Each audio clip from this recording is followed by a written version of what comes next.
A gente vai conversar agora com o deputado federal por Alagoas, ele que é do PP, o deputado federal Marcos Beltrão. Veio até aqui o nosso estúdio para falar um pouquinho sobre o trabalho que vem desempenhando em Brasília e as pautas do momento.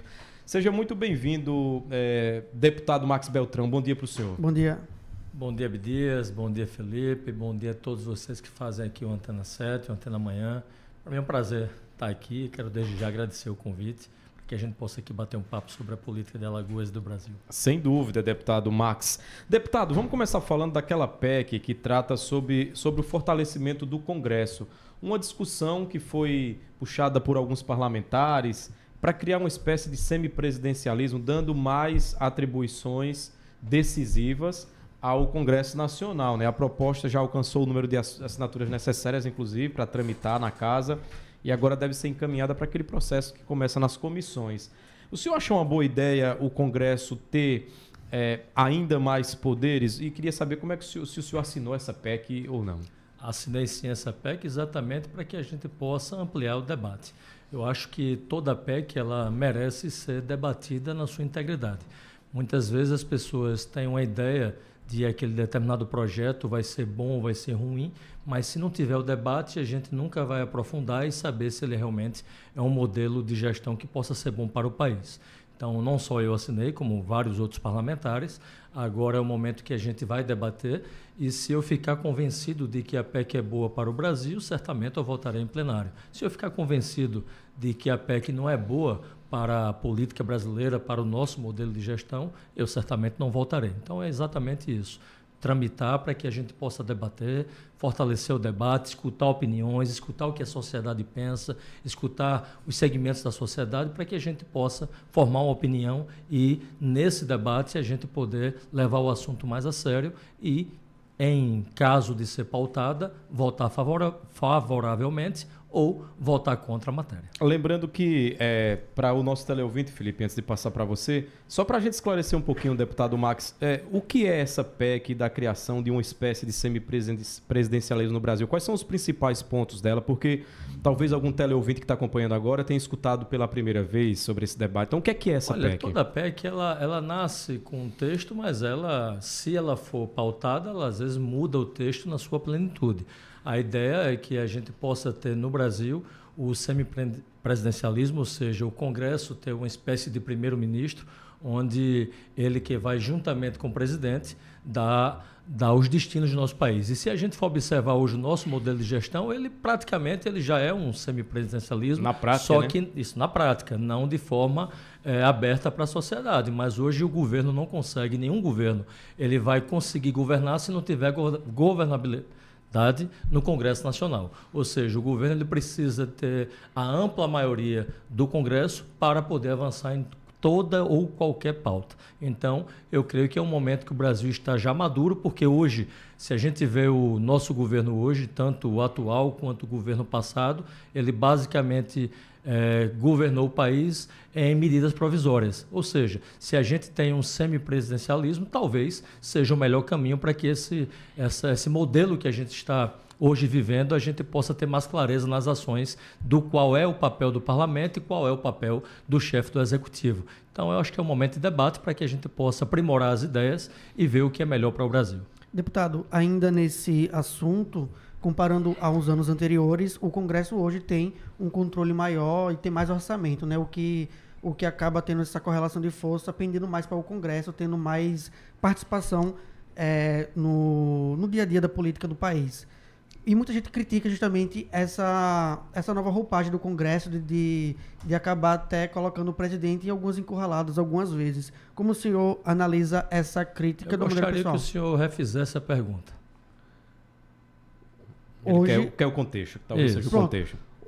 Muita gente critica que o Congresso tem mais força do que tinha anteriormente e que o presidente, às vezes, se vê encurralado em algumas situações, abrindo mais orçamento, mais emendas para que os deputados possam votar em pautas que são do caráter mais do governo, ideológico do governo. O senhor acha que essa crítica existe, é real? Não. Eu acho que o governo, muitas vezes, faz narrativas para tentar colocar a culpa do que não está acontecendo no Brasil no Congresso.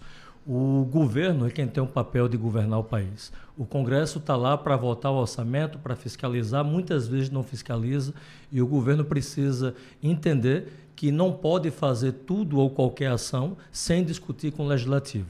Ou seja, o Congresso ele está fazendo hoje o seu papel, coisa que não foi feita no passado. No passado, o Congresso agia com várias denúncias que teve de corrupção, petrolão, mensalão, cuecão, seja lá qual for o nome que se deu lá no passado. Hoje, o Congresso ele tem a sua independência exatamente porque as emendas são obrigatórias. Ou seja, o deputado ou o senador aponta onde é que vai ser gasto o recurso e o governo é obrigado a gastar aquele percentual que é destinado para as emendas. Todo o outro recurso fica à disposição do governo e a política do governo fazer, cabe a cada ministro fazer o seu planejamento com aval do Ministério da Fazenda, da Casa Civil e do Presidente da República. E o Congresso, hoje, fica mais independente. Quando o Congresso ele é mais independente, o Congresso deixa de bater continência para o governo. Ou seja, o que a gente via no passado era um Congresso que toda vez que chegava perto do presidente tinha que bater continência, tinha que estar pedindo a bênção, quem determinava tudo era o governo, ou seja, era meio que um Congresso catenga, que só ficava balançando a cabeça.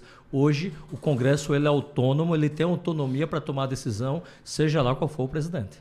Bom, deputado Max Beltrão, outra pauta que tem chamado a atenção nos últimos dias é o projeto que propõe reduzir de 8 para 2 anos a quantidade de tempo para que políticos condenados na lei da ficha limpa fiquem inelegíveis. Na prática, se essa proposta, por exemplo, passasse nesse momento, beneficiaria o ex-presidente Jair Bolsonaro, que tem uma condenação de 8 anos por inelegibilidade, e aí ele poderia, digamos, com essa decisão, disputar a eleição de 2026. O senhor pensa sobre esse projeto? Independente de quem é que seja que esteja sendo investigado, eu sou contra a baixar para 2 anos de inelegibilidade, caso ele tenha sido condenado. O que eu sou a favor é que a condenação seja em última instância e não em segunda instância. Então, para que o agente público ele seja punido com a lei de responsabilidade fiscal e que ele fique inelegível, ele tem que ser julgado na sua última instância, porque muitas vezes ele é julgado na segunda instância, ele pode ser condenado na segunda instância e quando chega na terceira instância ele é absolvido. E se demorar entre a segunda instância e a terceira 2, 3, 4, 5, 6 anos para ser julgado, aquele agente público ele vai estar condenado, entre aspas, de uma coisa que ele foi absolvido adiante e já vai estar pagando a pena. Ou seja, eu sou a favor da condenação, existir sim inegibilidade por 8 anos, mas na sua última instância e não na segunda instância. Deveria, inclusive, haver algum mecanismo para dar celeridade a esse tipo de processo, tendo em vista o impacto que causa na vida do agente público. Você falou, Abdias, uma coisa que eu já venho cobrando isso, inclusive tem projetos de lei tramitando sobre isso. O Poder Judiciário ele tem prazo para julgar, entre aspas, mas ao mesmo tempo não tem prazo. Quantas pessoas estão hoje penalizadas pela lei sem sequer ter sido julgada ainda? Quantos processos já eram para ter sido julgados há 2, 3, 4, 5, 10 anos atrás e ainda estão tramitando? Então, creio que a Justiça devia ter, sim, um prazo para julgar toda e qualquer ação, seja ela civil, penal, administrativa, trabalhista, qualquer tipo de ação que qualquer cidadão no Brasil entrar na Justiça, o Poder Judiciário devia ter um prazo máximo para ser julgado em cada uma das instâncias, primeira, segunda e terceira. Hoje, existem os prazos da lei, ao mesmo tempo não existe, porque elas não são cumpridas. E muitas vezes a gente vê aí processos passando 20 anos na Justiça e não chega nos finalmente. Ou seja, o Poder Judiciário precisa sim também de uma ampla reforma nesse sentido. E quando acontece isso é questão de prescrever, né? É como se não existisse mais e está perdoado exatamente e acabou, né? Isso. Então eu sou a favor de que haja um tempo razoável para que os processos sejam julgados e finalizados, não ficar apenas lá tramitando, passa 5, 10, 15, 20 anos, às vezes até mais, e não é julgado o caso do cidadão. Bom, deputado, dentro das conversas de bastidores no Congresso Nacional e desses projetos que começam a tramitar, que tentam trazer o ex-presidente Jair Bolsonaro de volta ao cenário eleitoral, o senhor acredita que em 2026 o ex-presidente vai estar apto para disputar a eleição contra o Lula? Olha, é difícil a gente dizer, dar a minha opinião com relação se ele vai estar apto ou não vai estar apto. Eu acho que a democracia ela tem que ser respeitada. Então, se seja o Bolsonaro ou qualquer outro estiver em condições de ser elegível, ele vai disputar o cargo aí e creio que as manobras judiciais elas não podem acontecer. Então, eu creio que tem muita politização sobre o tema e a gente tem que ver, na minha opinião, todo o processo ser julgado como manda a lei e não por pressão da opinião pública ou pressão de jornalistas, enfim, seja qual for o tema. Eu creio que o Bolsonaro, eu não acredito que ele tenha cometido os crimes dos quais ele está sendo julgado e ele está inelegível. Eu acredito que ele deveria sim ter o pleno direito de disputar a eleição e lá na frente o povo quem vai dizer, caso ele possa disputar o mandato, se o melhor é o Bolsonaro voltar, se o melhor é o Lula continuar, ou se é melhor um outro nome, seja de esquerda, de direita, de centro, de qualquer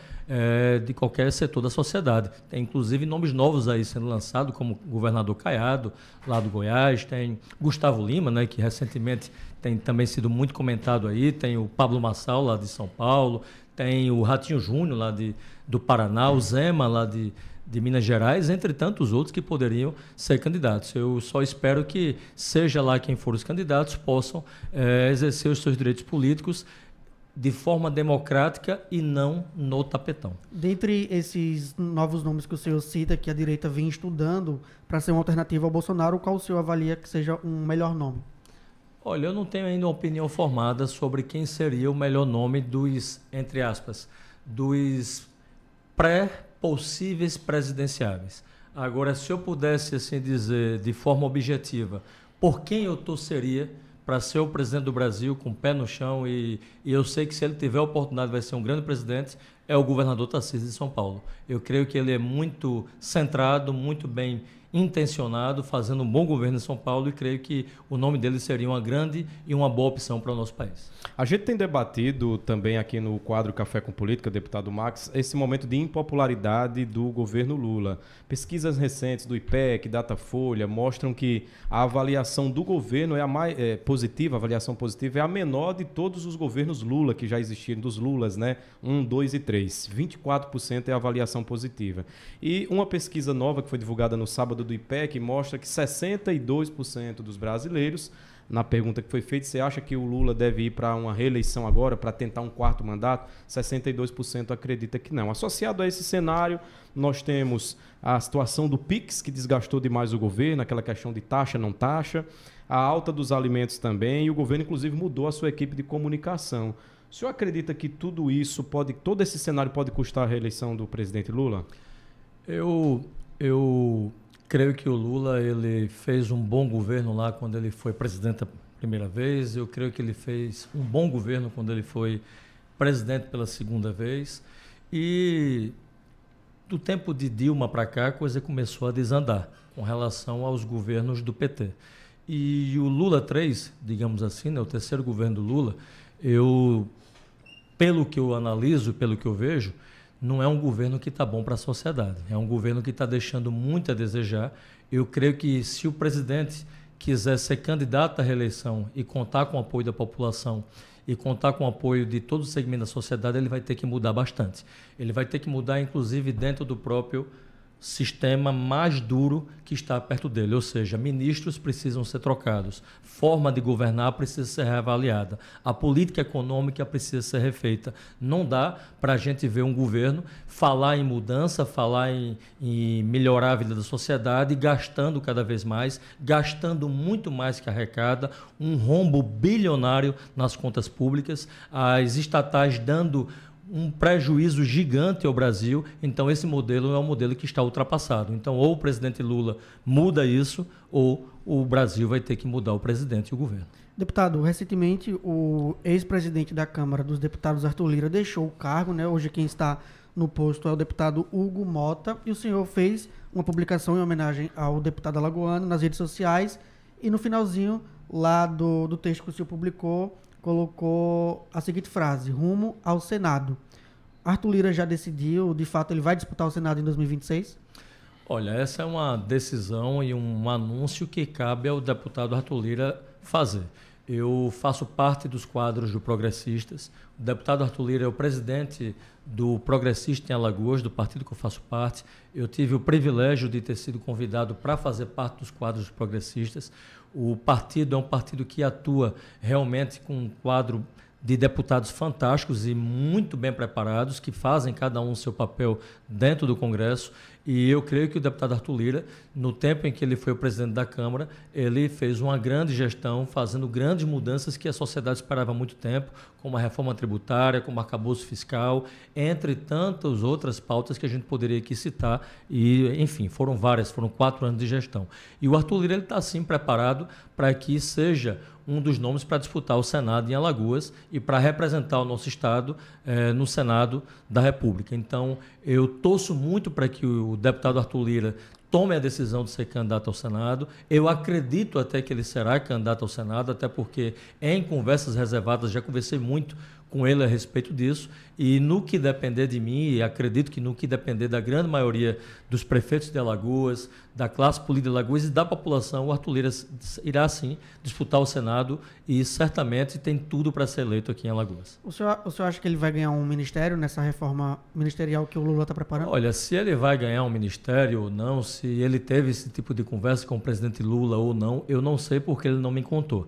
Agora, eu vou dizer se fosse eu no lugar dele. Se eu estivesse no lugar dele e recebesse um convite do presidente Lula para ser ministro da República, eu negaria de imediato. Porque entrar no governo que não diz para o que quer, não tem rumo, um governo totalmente sem rumo, principalmente na economia, eu não creio que a gente vai conseguir, ninguém vai conseguir mudar, se não mudar a espinha dorsal. Ou seja, se fosse ele, se eu recebesse esse convite, eu não aceitaria ser ministro do governo que está errando, principalmente com os mais pobres do nosso Brasil. Ainda falando de projeções para 2026, deputado Max Beltrão, a gente recebeu a irmã do senhor e vereadora por Maceió, Jeanine Beltrão, e ela comentou que a família Beltrão pretende lançar um nome para a Assembleia Legislativa de Alagoas em 2026. E a gente sabe da capilaridade, da força política da família Beltrão. Tem o Maicon, tem o Márcio, tem o Marcelo.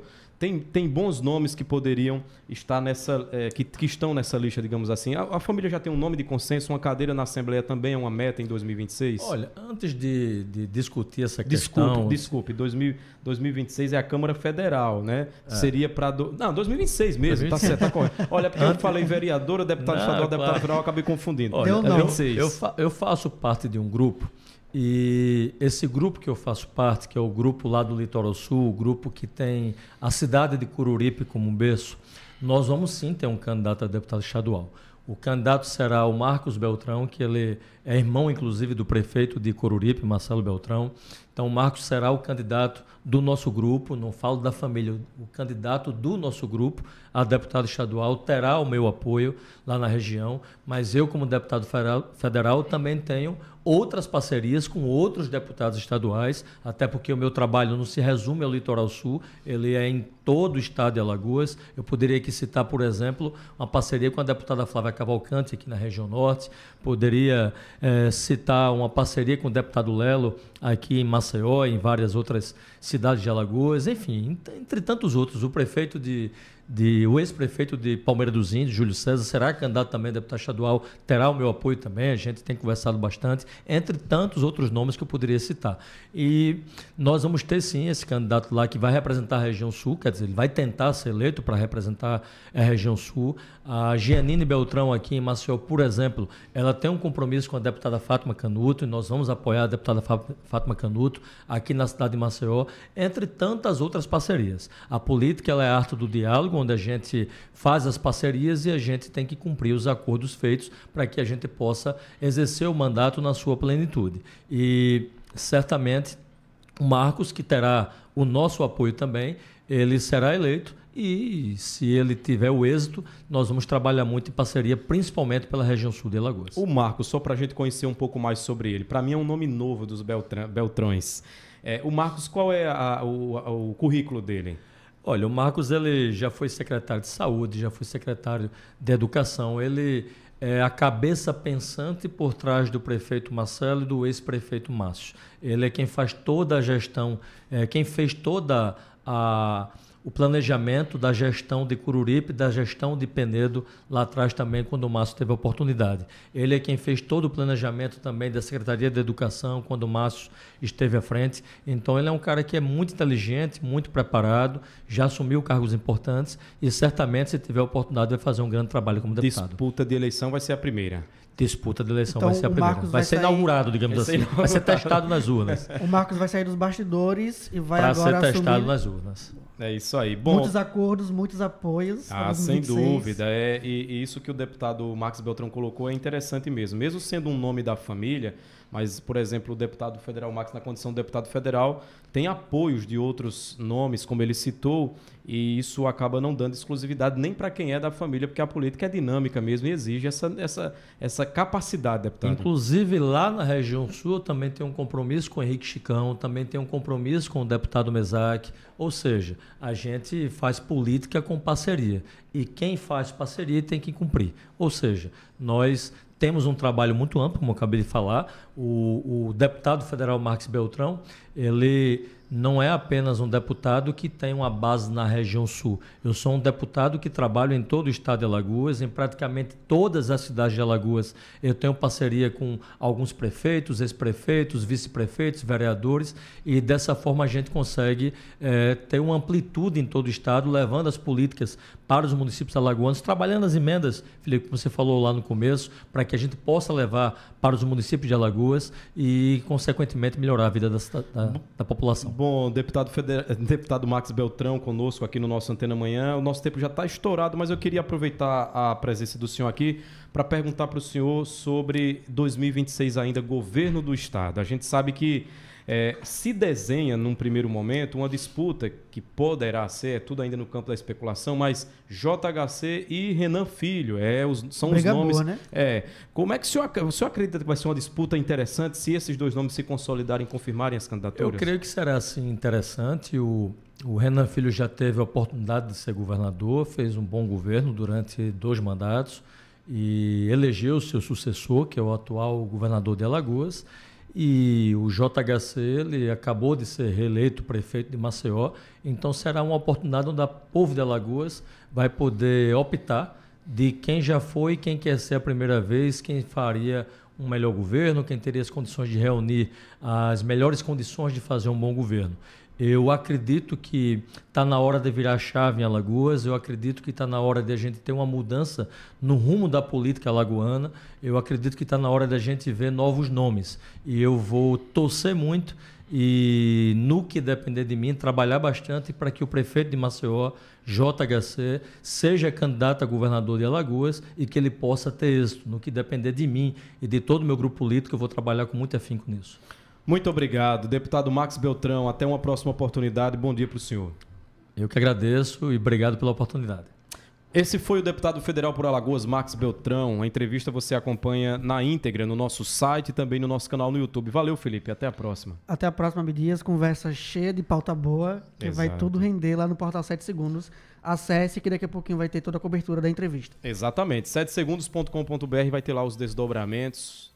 Ontem foi dia do repórter, o repórter Felipe vai também desdobrar aí e trazer as informações para o nosso público.